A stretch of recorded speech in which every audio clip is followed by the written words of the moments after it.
You are trying to emphasize. That's all. What you're trying to tell me, please explain. And wallah, I tell you, you won't come across an English-speaking person who will explain to you. There's no harder blow you can give him than to plead with him, please explain, what are you trying to tell me? What do you mean when you say begotten, not made? What are you trying to tell me? How did it come about? Tell me. The nearest, in all my experience, the nearest to an explanation came from an American. See, the American is very militant. Now he is. We must give him credit. He is a fighter. And a fighter is good material. He is the best material to deal with. Not diplomats, beating around the bush and coming around, cutting favor with you and patting you on the back. Hypocrites. No, no, no. Let's have a straightforward, a fight, an intellectual battle. And the American is good for that. He's a man. So an American, I had him, with some people as visitors to the masjid. I happen to be one of the guides to the largest mosque in the southern hemisphere in my town, in Durban. And while I was guiding him, this subject cropped up, and I asked him this question, because I was asking everybody, nobody answers it. I'm asking him, this American. I said, what do you mean? He says, when you say begotten, not made, will you please explain? He said, yes, it means sired by God. So what? He said, no, I don't mean that, but you asked me what it means, I'm telling you what it means.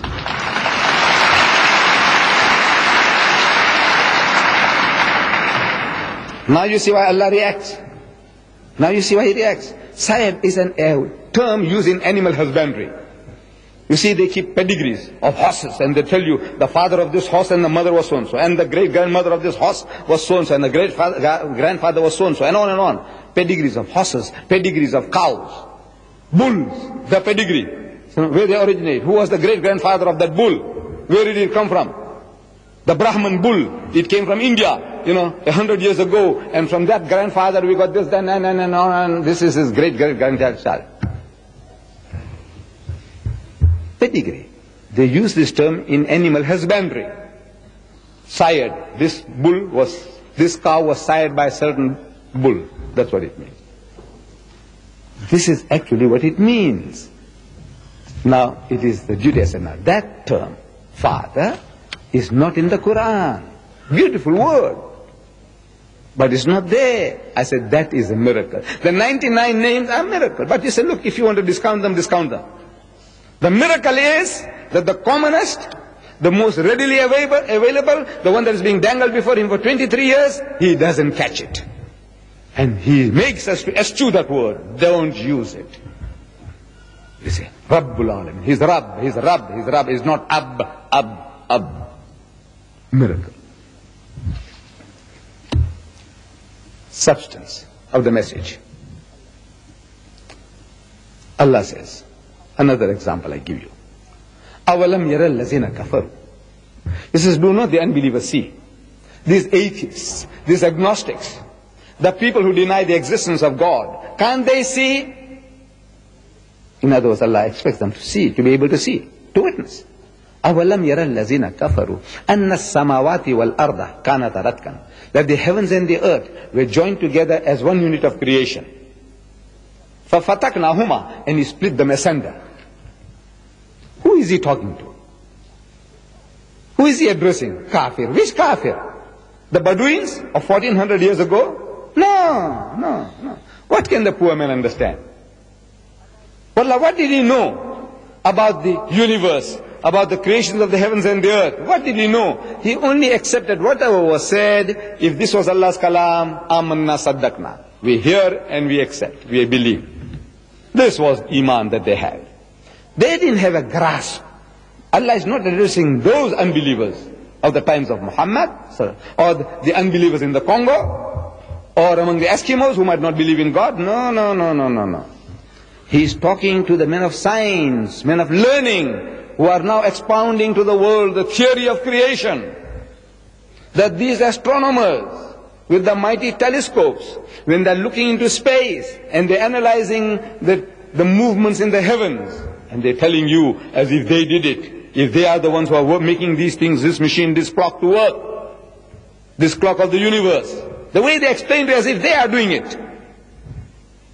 Such a person, with his great learning, he says that this universe came into being with a big bang, billions of years ago. Because he is watching the universe and he is noticing that these heavenly bodies are receding from a central place somewhere, is all going out in all directions, moving away, away, away. Like a balloon. When you blow, it gets bigger and bigger. Something like that is happening in the skies, in the heavens. These galaxies, they're receding from us at a faster and faster speed. At a faster and faster speed. And once they reach the speed of light, 186,000 miles per second, once they reach that speed, we won't be able to see it anymore, because the light that is coming from there, it won't be coming anymore, it's going away. So we must discover bigger and better telescopes to see the sights, the wonders, otherwise we'll miss the bus. So they say that this universe came into being with a big bang, the Big Bang Theory. Who says that? The most learned men of science, astronomers. They say, where did you get these funny ideas from? This fairy tale about a Big Bang. So no, it is not fairy tales. These are facts. Demonstratable facts. We can demonstrate it, show you what is happening, and from that we can conclude. If we had a film and put in reverse gear, so we could see what is happening is all coming back again. With the way it's going out, the balloon, if we can deflate it, you'll see it all coming back to one central point. And there was a Big Bang. When did you discover this? He said, yesterday. Because 50 years is yesterday in the history of man. What is 50 years? Nothing. As an illiterate man in the desert, a person who didn't know how to read or write, a person who couldn't sign his own name, he couldn't have known this, could he? He says, no, never. Impossible. Man doesn't know astronomy. He hasn't got the instruments. He hasn't got a telescope. Nothing. In the desert. And among an ummi people, illiterate people.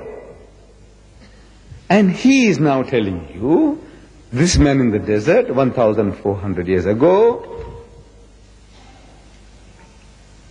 كَانَ تَرَكًّا فَفَتَقْنَاهُمَا, and he split them asunder. And you biologists, people who study minute life, microplasm, the amoeba, he says, you know, life originated in the sea, water. Without this water, no life. And they tell you, says, look, we look back in time, in space, they said, look, this is how life originated. There was a time when this earth was a molten mass. Nothing could have survived here. Everything boiling, and over a period of billions of years, you know, the vapors went up and came down, and the vapors went up and came down and started cooling this earth. It took billions of years.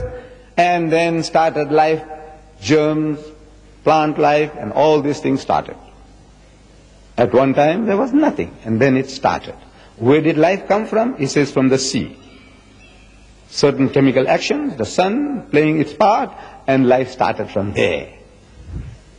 When did you find this out? It's yesterday. Because 50 years is yesterday in the history of man. An illiterate man in the desert, he couldn't have known that, could he? He says, no, never.